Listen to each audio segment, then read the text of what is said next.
Hello, in this video I will show you how to install Microsoft Edge browser on Samsung Galaxy F54.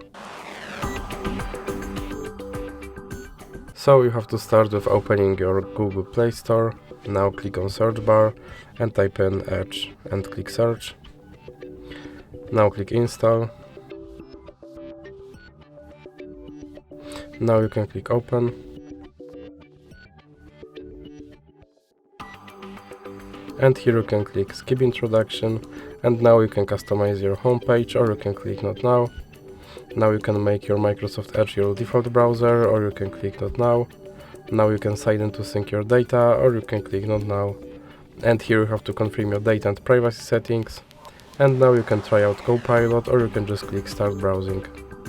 And your Microsoft Edge is now installed and ready to use. So if you like this video, please remember to leave like and subscribe.